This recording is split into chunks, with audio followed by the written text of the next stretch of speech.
Restoring the rule of law in California.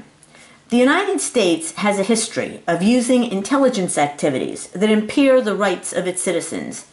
In the name of national security, it has repeatedly, as the U.S. Senate Select Committee on Intelligence Activities within the United States said in its report on COINTELPRO, exceeded the restraints on the exercise of governmental power which are imposed by our country's Constitution, laws, and traditions. These abuses of power go as far back as 1798 with the Alien and Sedition Acts, which made it a crime to criticize the government. What makes these abuses especially dangerous is that they often take place under the veil of the state secret doctrine and are not exposed without an investigatory committee of Congress dedicated to making the abuses public. No such investigatory committee has been convened during the presidencies of Bush-Obama. Hence, the lawless act of these administrations remain hidden from public scrutiny.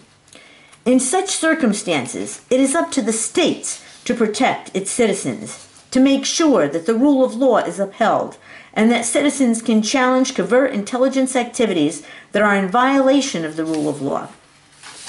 The pattern states must protect its citizens against was described in the Church Committee report through the testimony of one witness who warned about the tendency of our intelligence activities.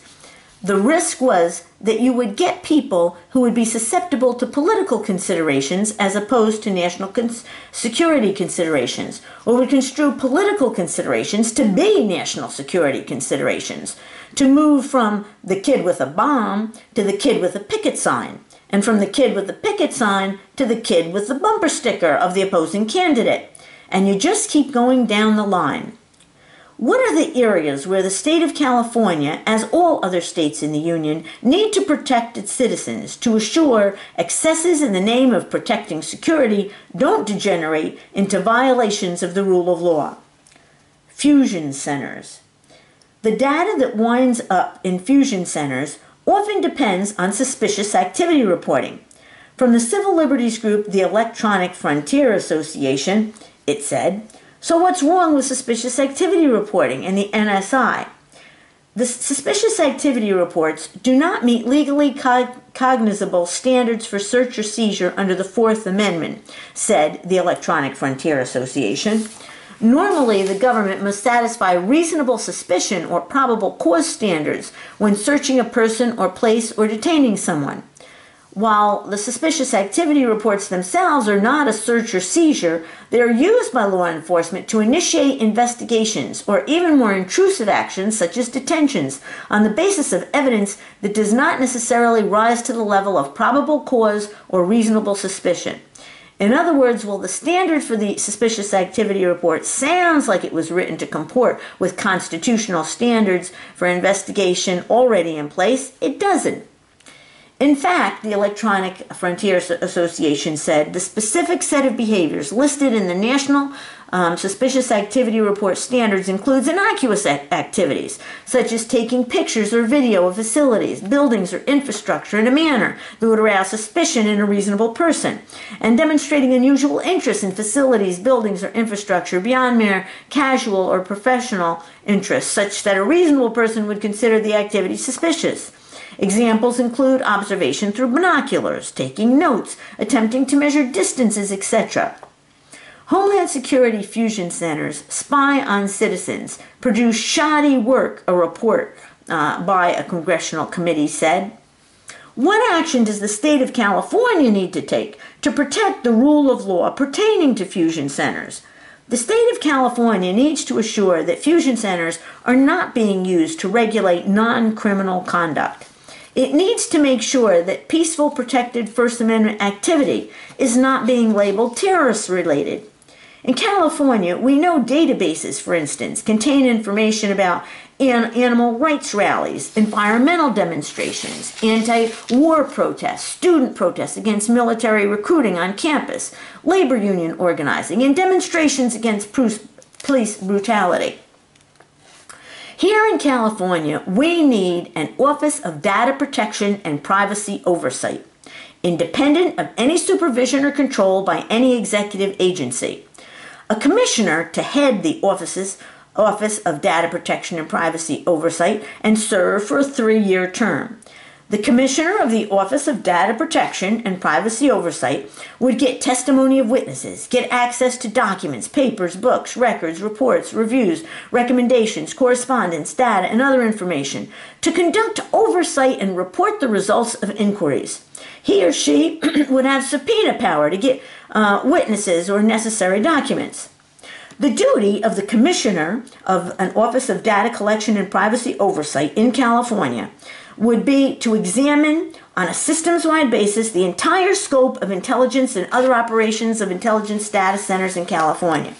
It would be his or her job to investigate, evaluate, analyze the particular procedures, both as written and in practice, employed by intelligence data centers to ensure that the activities of such centers do not infringe on the rights to freedom of assembly, association, and expression guaranteed by the United States Constitution and the California Declaration of Rights.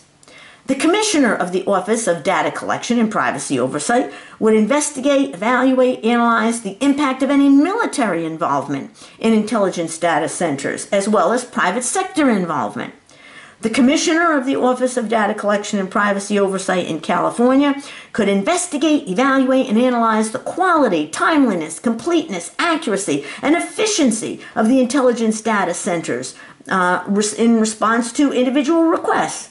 The Commissioner of the Office of Data Collection and Privacy Oversight would issue semi-annual reports and convene and participate in public hearings and provide independent oversight of data and privacy functions at intelligence data centers. The Commissioner of the Office of Data Collection and Privacy Oversight would advise the public and public officials about the data and privacy protection operations and of the state of California's fusion centers and intelligence centers. Here in California, we need a law that prohibits state and local law enforcement agencies, prosecutorial offices, police, or peace officers from collecting and maintaining information about the political, religious, or social views, associations, or activities of any individual, group, association, organization, corporation, business, or partnership unless it relates directly to an investigation of criminal activities where there are reasonable grounds to suspect the subject of the information is involved in criminal conduct. Further, this law should guarantee all protected information shall be evaluated for reliability of its source and the accuracy of its content prior to being recorded in any investigation file, and a review process should be conducted every 5 years. Now, my reference for that was Massachusetts Senate Bill 186.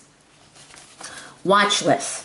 We know that watch lists are swollen with the names of many innocent people. Since these lists are secret, there is no way to challenge the criteria used to put the names of residents of California on such lists. The idea that such inaccurate lists are being used in California to target people for gang stalking by citizen vigilantes and first responders is clearly illegal and an outrage in a civilized society. What is gang stalking? The definition given to newswoman Candace Nguyen, not even going to try to pronounce that, of the Central Coast News, KCBA.com, by local law enforcement was: gang stalking is when multiple people organize to systematically stalk and harass a person, whether emotionally or physically. The tactic being used, mobbing, gang stalking, is discussed in a new book published by Oxford University Press, Mobbing, Causes, Consequences, and Solutions by Maureen Duffy and Len Sperry. The fact that police and California Highway Patrol in California are joining citizen vigilantes in California in gang stalking citizens is an outrage. We've seen red squads in America before. Starting in the 1970s, lawsuits and grand jury investigations, a U.S. News and World Report story said, uncovered all kinds of abuse by these units: illegal spying, burglaries, beatings, unwarranted raids, the spreading of disinformation. Americans engaged in constitutionally protected free speech were routinely photographed, wiretapped, and harassed, all in the name of national security. We know the ACLU says what law enforcement is doing today. Unfortunately, it appears, ACLU said, that these old tendencies have once again come to the fore. Law enforcement agencies across America continue to monitor and harass groups and individuals for doing little more than peacefully exercising their First Amendment rights. A thorough search and review of news accounts by the ACLU reveals that these law enforcement behaviors have taken place in at least 36 states, plus the District of Columbia in recent years. Americans have been put under surveillance or harassed by the police just for deciding to organize, march, protest, espouse unusual viewpoints, and engage in normal, innocuous behaviors such as writing notes or taking photographs in public. The ACLU went on, the bad news is police abuse is a serious problem. It has a long history, and it seems to defy all attempts at eradication. How do we assure in California that police and California Highway Patrol do not participate in illegal activities like gang stalking? An ongoing way to address the issue of police misconduct is civilian review boards. We need persons who are not affiliated with the police to conduct fact-finding investigations into abuses of police power, such as gang stalking, by police of citizens. Civilian police review boards need to be independent, adequately funded, representative of the community, and report statistical trends and allegations, and should be housed away from police headquarters.